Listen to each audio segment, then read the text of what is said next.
President of the United States.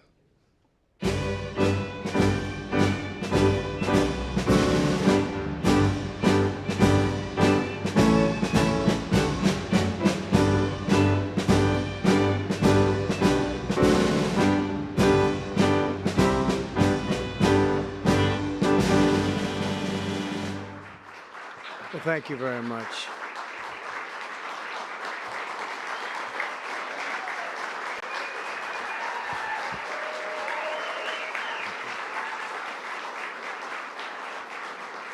Thank you very much, everyone.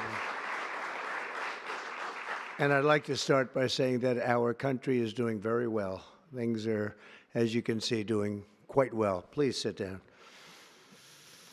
Before we begin, I just want to announce that I signed a proclamation a few moments ago honoring the 250th anniversary of Patrick Henry's famous speech to the Second Virginia Convention, in which he declared very well-known, very famous words, "Give me liberty or give me death." Has anyone heard the phrase? I think most of you have.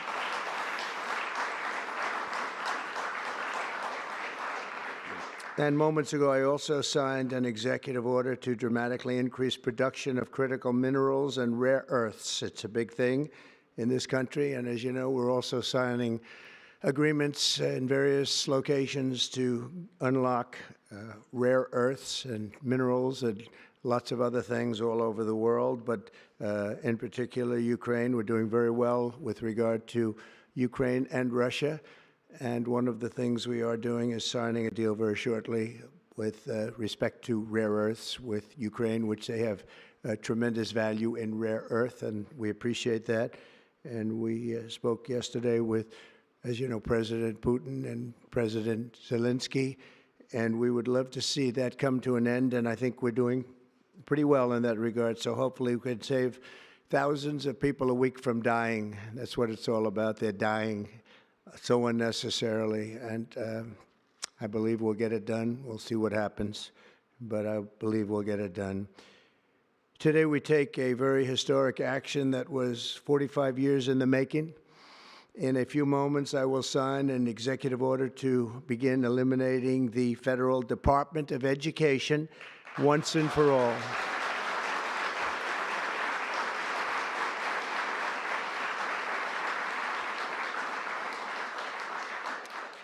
And it sounds strange, doesn't it? Department of Education, we're going to eliminate it. And everybody knows it's right. And the Democrats know it's right, and I hope they're going to be voting for it, because ultimately it may come before them. But everybody knows it's right, and we have to get our children educated. We're not doing well with the world of education in this country, and we haven't for a long time. And we're pleased to be joined today by the woman who I chose because she's an extraordinary person, and hopefully she will be our last Secretary of Education, Linda McMahon. Linda, thank you. Thank you very much. That's another interesting statement. It's an interesting opening, right? But it's true, and people, it's been amazing how popular this has been. I tell people that this is what I'm doing today, and they say, oh, it's about time. Everybody says it. Republicans and Democrats have said it. They're all saying it. Also with us are some terrific people. Governors Greg Abbott. Greg, thank you very much. Governor Ron DeSantis, thank you very much, Ron. Mike Braun, congratulations on your victory, Mike. That was a big one. Mike DeWine, thank you very much, Mike. Jeff Landry. Jeff, thank you very much, Jeff. Bill Lee, thank you. Governors, all governors. Brad Little. Brad, thank you very much. Where are you, Brad? Hi, Brad. Jim Pilan, thank you very much, Jim. And Kim Reynolds. These are all people very interested in education. And I even see Dan Patrick over there, my friend Dan Patrick. We're joined also by Representatives Tim Walberg and Virginia Fox, Rick Allen, Michael Rulli, and again, Dan Patrick. Thank you very much, Dan. You've been a great friend of ours. And State Attorneys General Ken Paxton. Ken, I see you there. Andrew Bailey. Andrew, what a job you've done, Andrew. You have some good cases going. You've done a great job. Thank you very much. And co-founder of Moms for Liberty, Tiffany Justice. She's been a hard worker. Thank you. Thank you, Tiffany. When President Carter created the Federal Education Department in 1979, it was opposed by members of his own cabinet, as well as the American Federation of Teachers, the New York Times editorial board, and the famed Democrat Senator Daniel Patrick Moynihan. History has proven them right, absolutely right. After 45 years, the United States spends more money on education by far than any other country, and spends likewise by far more money per pupil than any country, and it's not even close. But yet we rank near the bottom of the list in terms of success. It's an amazing stat. Those are two stats you don't want: the most money spent per pupil, and you're at the bottom of the list. And that's where we are, like it or not, and we've been there for a long time. 70% of 8th graders are not proficient in either reading or in math. 70%. 40% of 4th graders lack even basic reading skills, can't read. Students in our public elementary and middle schools score worse in reading today than when the department opened, by a lot. In Baltimore, 40% of the high schools have 0 students who can do basic mathematics. Not even the very simplest of mathematics. I said, give me your definition of basic, and they're talking about like adding a few numbers together. Despite these breathtaking failures, the department's discretionary budget has exploded by 600% in a very short period of time, and it employs bureaucrats in buildings all over Washington, D.C. And as a former real estate person, I will tell you, I ride through the streets of Washington, and it says Department of Education, Department of Education. I said, how do you fill those buildings? It's crazy what's happened over the years. I'm pleased to report that after offering these federal employees 2 generous buyout options, and they were very generous, and they're good people, but they were very generous. My administration has initiated a reduction in force, and we're already cutting numbers that were really surprising to a lot, that we were able to do it so successfully. And we've cut the number of bureaucrats in half. 50% have taken office, which is great. Thank you. Under the action I'm taking today, a small handful of Democrats and others that we have employed for a long time, and there are some Republicans, but not too many, I have to be honest with you. But the department's useful functions, and such as, and they're in charge of them: Pell Grants, Title I funding, resources for children with disabilities and special needs will be preserved, fully preserved. They're all going to be so. If you look at the Pell Grants, it's supposed to be a very good program. Title I funding and resources for children with special disabilities and special needs, they're going to be preserved in full and redistributed to various other agencies and departments that will take very good care of them. And that's very important to Linda, I know, and it's very important to all of us.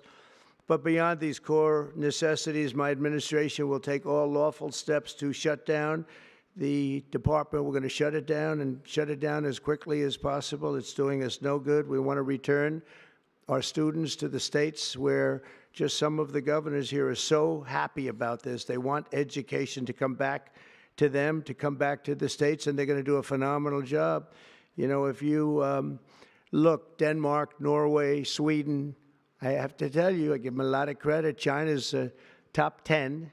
And so we can't now say that bigness is making it impossible to educate, because China is very big. But you have countries that do a very good job in education. And I really believe, like some of the governors here today, from states that run very, very well, including a big state like Texas, but states that run very well are going to have education that will be as good as Norway, Denmark, Sweden, and those top Finland, those top countries that do so well with education. I think they'll do every bit as well. And what do you think about that, Governor? Do you agree? Huh? I think so. Ron, do you agree? I think so. Florida? Iowa? That's right. I really believe that. They'll be as good as any of them. And then you'll have some laggards, and we'll work with them. And we can all tell you who the laggards will be right now, probably, but let's not get into that. But we'll work with them, and we're going to make them, they'll do a job. I think they'll do a job, and they'll go to sections of the state. For instance, New York, you'll have a Manhattan, and you'll have a Suffolk County, and you'll have Nassau County, and you'll have Westchester County. You'll do 4 or 5 or 6 of them. You have upstate New York, and those counties, I think, are going to do very well. And I think ultimately Manhattan should do very well. But we'll break it down into sections, and I think it'll be really, really good. And they're going to be probably the tougher ones, but I think they have a chance to do really well. But we're going to be returning education very simply back to the states where it belongs, and this is a very popular thing to do, but much more importantly, it's a common sense thing to do, and it's going to work. Absolutely, it's going to work. And I can tell you from dealing with the governors and others in the state, they want it so badly. They want to take their children back and really teach their children individually. Probably the cost will be half, and the education will be maybe many, many times better. So we look forward to this. I want to just make one little personal statement. Teachers, to me, are among the most important people in this country, and we're going to take care of our teachers. And I don't care if they're in the union or not in the union. That doesn't matter.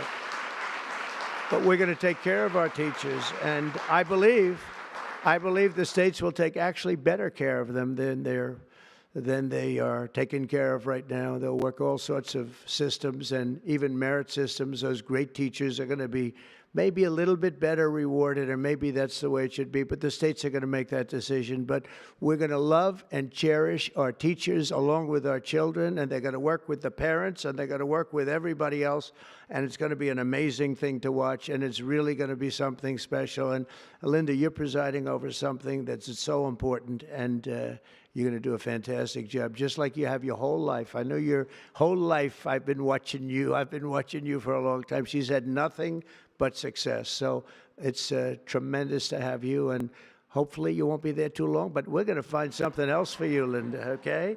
So this will conclude what we are talking about with respect to our most cherished group of people, and that's our children. We want to have our children well educated. We want them to love going to school. We have examples of it. Look at those beautiful, bright-eyed faces. They are so smart. They're so smart. And with that, I'm going to come down, and we're going to sign a very important document, and we're going to be on our way. People have wanted to do this for many, many years, for many, many decades. And I don't know, no president ever got around to doing it, but I'm getting around to doing it. So thank you very much.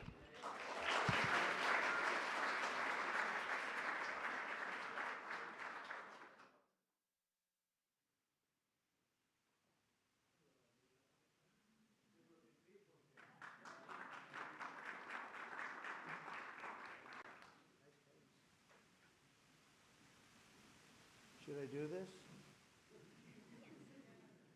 Should I do it? Yeah? Okay. I think so. We have pens for you too, special pens. I'll take this one out. I had one that was very lucky. I signed another document that turned out to be very good for the country, and I said, let's use that same pen. I don't know, is anybody superstitious? Ron, are you superstitious? Let's use that same pen.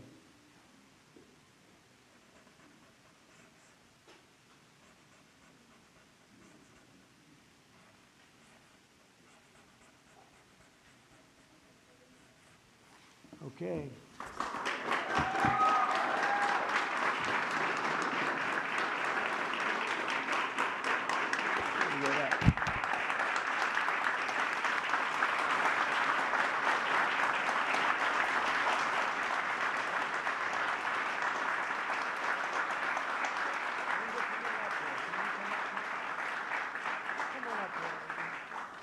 Can you